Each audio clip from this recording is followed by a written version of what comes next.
Hello all, welcome back to the Culinary Barn. I have two for the price of one today.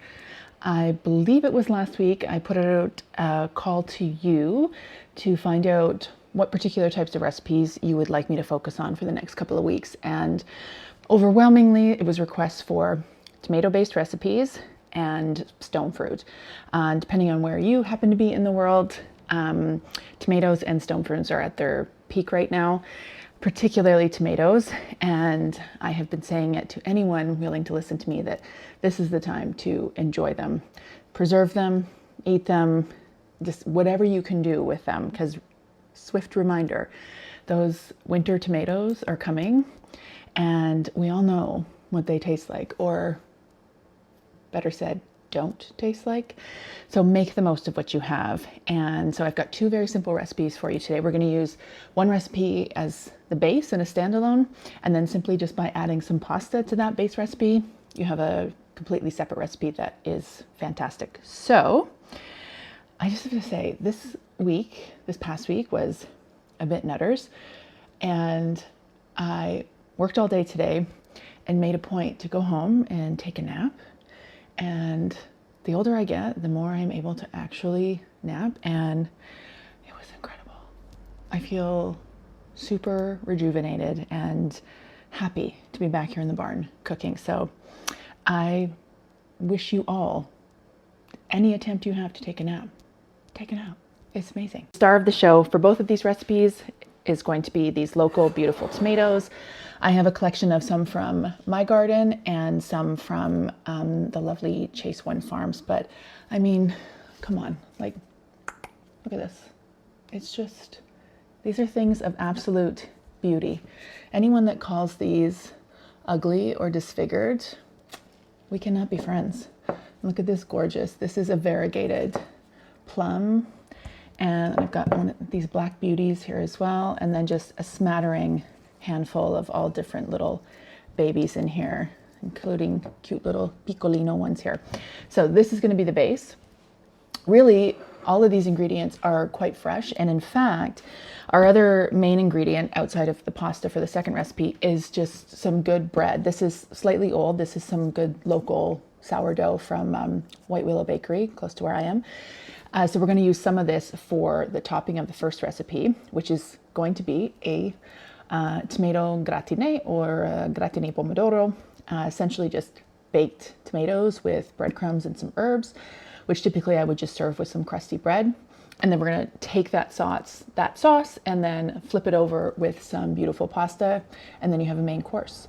So some dried bread or slightly dried bread, and then our other aromatics, infusions are just going to be some good old-fashioned lemon, some garlic. I've got a little bit of scallion from the garden, and then more from the garden. I've got beautiful basil and some maggiorano, some beautiful marjoram. Maggiorano, I love saying that word. Anyways, essentially like Italian, it's like an Italian oregano, I guess, but it's a little bit softer, a little bit more floral, really popular in Northern Italy, and I grow it a lot and use it almost every day. It's just a really kind of undervalued aromatic soft stem herb. So if you can find this, or better yet, if you can grow it, it's so simple to grow. Try this out in lieu of oregano in a lot of recipes, whereas oregano can be a bit overpowering. Marjoram is a little bit softer. So we're gonna get right on to it, because this could not be simpler. I've got a pan here. Now, if you wanted to do this for a crowd, you could do this in like a larger baking tray or brassiere, or like even a lasagna pan, but I'm just making this for a few people, so I'm just going to use a small copper pan. And right in the bottom, I'm going to go in with just some good quality olive oil, not too much, just maybe like a tablespoon and a half, a couple tablespoons or so. And then before I get on with the tomatoes, you can of course just chop these or just rip them up, but I am just going to throw, I've got 3 whole garlic cloves, and I'm going to save the scallions for the top. And then for the herbs, I'm just going to pull the bottom leaves off the maggiorano, and then for the top part where the stem is still quite soft and flexible, I'm just going to pluck that off and put the leaves and the stem in. So I think I've got 3 or 4 stems of marjoram here. And then same for the basil. I'm just going to pluck off the leaves as well as any bit of the soft stem.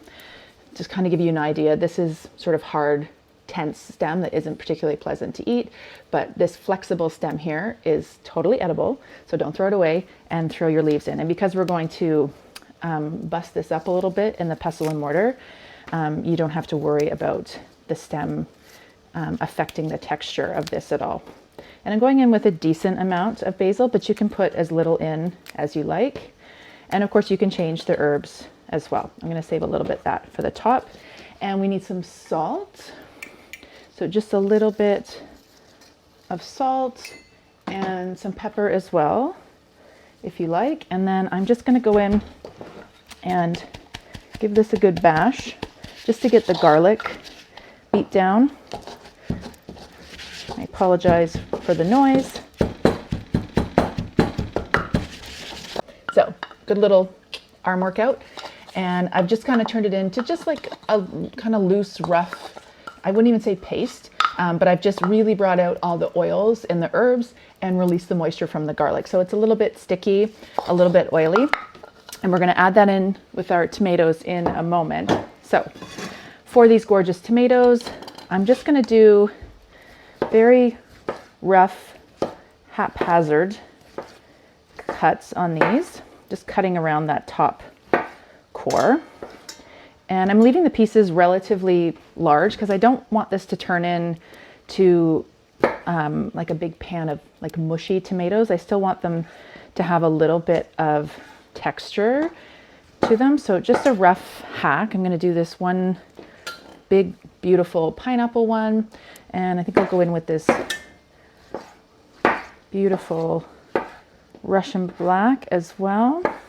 And again, just kind of haphazard pieces. I like the kind of rough and tumbleness of it. And I think just because I love the look of this variegated plum, I'm just going to nick that in there. And then for these little ones, I think I'm just going to do a few, not too many. Again, I've got all different shapes and sizes, so just use what you have. A little citron one here, which is gorgeous. And some of these little baby ones, I'm just not even going to cut. I'm just going to throw them in whole because they're just so tiny and perfect. And let's do maybe, oh, I've got another little pear one here. And this one looks pretty. And let's go with one more, and that should be good. So there you have, just on its own, is just a gorgeous pan of beautiful summer tomatoes. And honestly, just a little bit of good quality olive oil, some salt and pepper, a little bit of fresh herb on top, and maybe a little bit of cucumber, and just serve this as the most incredible summer salad. And you don't even have to worry about cooking anything. Alas, this is a cooked recipe. So I'm gonna just take our little mash of herbs and garlic here, and I'm just gonna spread this around the top, get all of that flavor out of here. So and just kind of push it down in between the tomatoes. And now on to our bread. So like I said, for the bread, I'm using a slightly stale piece of sourdough, but if you happen to have some baguette left over or any type of good quality bread, just use that. So I am just making, again, a smaller version of this gratiné.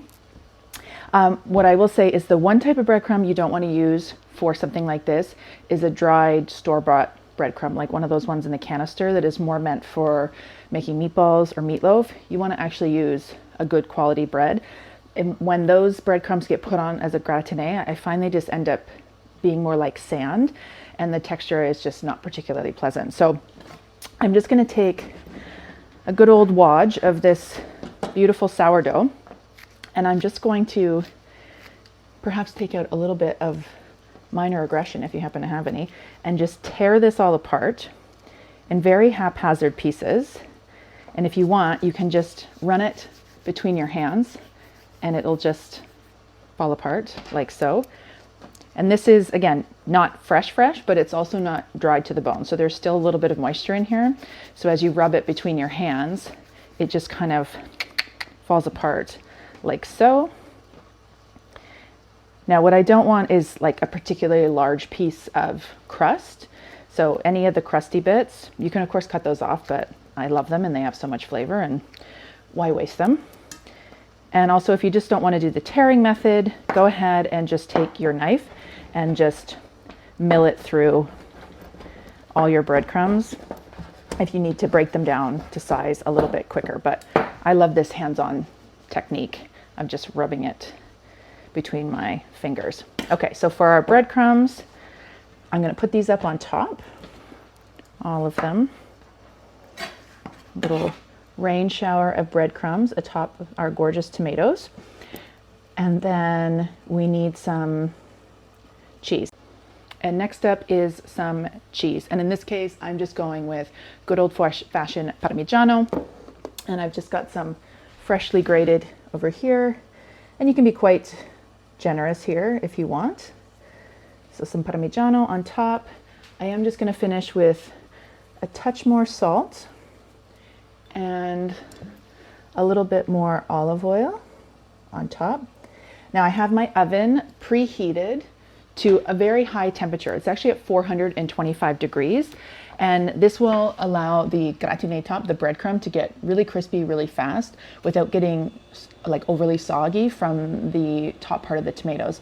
We're only going to leave this in there for about 12 to 15 minutes. And again, that is just enough time to crisp up the breadcrumbs and soften the tomatoes a little bit and create a little bit of a sauce. So I'm going to plonk this into that 425 degree oven. And then when I come back, you're going to see the end result, how I would serve this if I was just having this for like a snack or an aperitivo or an antipasti. And then I've got a pot of boiling water on the stove. I'm going to toss in some beautiful dried pasta. I'm going to do just some spaghettini here. And then I'm going to just show you how you just mix this with some fresh pasta, and then you have a completely separate recipe. Okay, so I just put the tomatoes in that very hot oven and I dropped my pasta. So I have about 12 minutes or so to have a little me time out in the garden. So I thought I would sit a spell, and of course, when something's in the oven, that means flipping through a book time for me. And I have gone ahead with, as I mentioned, Vegetables by Antonio Carluccio. And this one is not actually a vegetarian cookbook. It just focuses on vegetables, seasonality of vegetables, but there are recipes in here that predominantly feature vegetables but also have meat in them. So just bear that in mind. It's not a vegetarian cookbook. But I thought I would show you a few of the tomato recipes in here that might inspire you in addition. So let's take a peek. So in his book, he has most of his tomato recipes listed under the bush and tree fruits. So I always love sort of the historical content that's available. And then a few pages into this chapter, we do get into, he's got a beautiful summer cucumber and tomato soup, the gorgeous zucchini blossoms. I've made so many in the last few weeks. But then we get into, there's our first main tomato recipe. We've got an arrabbiata sauce with andouille, which is a beautiful spicy tomato sauce. And then we also have his classic tomato sauce, which is very simplified, just using the best tomatoes and some basil. This is very similar to the one I make, but I tend to finish mine with a little bit of butter because why not? It's slightly more of a Northern Italian thing to do. And then we've got a green tomato jam here, which I actually haven't made this recipe before. And I'm very positive I'm going to have some green tomatoes that aren't going to fully ripen this year. So I think that'll be a great recipe to try. And we've got the classic stuffed tomatoes here as well. Very kind of French Italian combo, this recipe, but it's always a fan favorite and not a lot of work to get this done. And then of course we've got a panzanella. Anyways, I'm going to flip through the beautiful photos in here and get some other inspirations while I'm waiting for my tomato gratiné and my pasta to finish, and I will meet you back in the kitchen. all those beautiful juices. And it is hot, hot. And just so you can, in case you're not quite getting it, it's nice and crispy on top, all those breadcrumbs. And we've got this beautiful juice in here from all of the tomatoes. So what's most important here is you do need to let it rest for like maybe like 5 or 6 minutes, just so that those juices can just sort of settle for a moment. In the meantime, I'm just going to do a little garnish on this. So I had saved my scallions up there, and so I'm just going to put a little bit of those on top just for some greenery. This is of course optional, so just a little bit scattered over top, and then again, just for finishing decor, you can put a few of the little leaves of basil around, and when the heat hits the basil leaves, the oils of that will come out and you'll be able to smell it straight away. A little bit of basil, I think maybe one more little piece here. And if you wanted to, you could put an additional drizzle of olive oil on top, and well, quite frankly, why not? So a touch more olive oil. So, and then that is just a beautiful thing to just bring to the table as is in the gorgeous pan. So if I were going to serve it that way, which is directly from the pan, which is what I suggest you do, I would just serve it with some baguette, like crostini, or I just took another piece of that sourdough and scratch, just gave it a little toast, and I would just rip this apart. And again, typically you would wait for this to cool a bit, but I have no patience, and just go in, and you can just, like, the tomatoes still have some texture, but they fall apart. I'll show you here. And I'm just going to lift some of this up onto this little piece of bread. And so the bread will absorb all of the juices, and I want to get a little bit of the toasted bread and cheese and some of the herbs on here as well. So I'm just going to dig around here, but typically you would just go in there with a bit of bread once it's cooled a little bit. And there is my little bite. This is going to be exceptionally, exceptionally hot. So bear with me for a moment. Oh my God.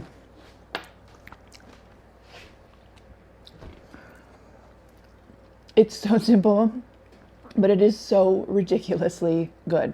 Obviously, the quality of your tomatoes make all the difference here, but you just get the subtle flavor, a little bit of garlic, the beautiful herbs that we put in there, the little bit of crispiness from the cheese and breadcrumb on top. Oh my God.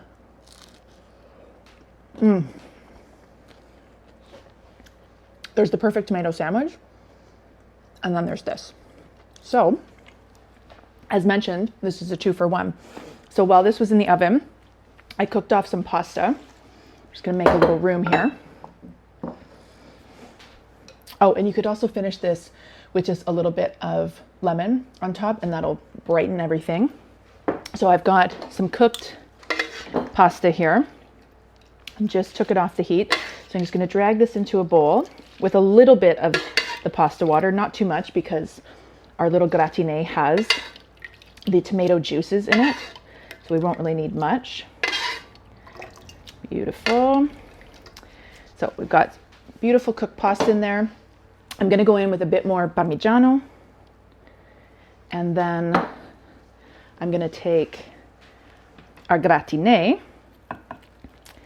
and I'm not going to need quite all of this because it's just going to be for a few people, so I'm going to save some of the gratiné to have with some more bread. So, and then just toss.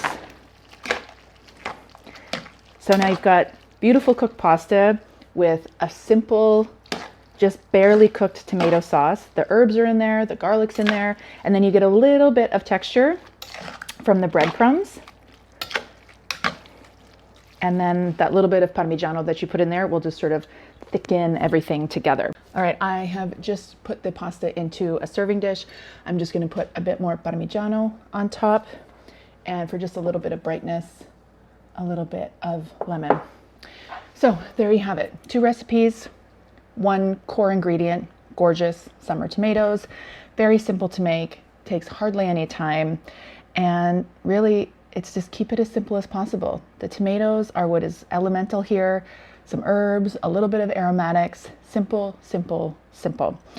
I am going to finish off my little bite here, and then I'm going to take this big bowl of pasta over to the house and enjoy this for dinner. I will put both of these recipes up on the website by the time this video is posted, and if you haven't already, please subscribe to my channel, and if you liked what you saw, drop me a like. I'd appreciate it. Have a great weekend, and the next video I'm going to do what I promised and focus on stone fruit, and I've got a really cute and delicious stone fruit recipe for you. Bye.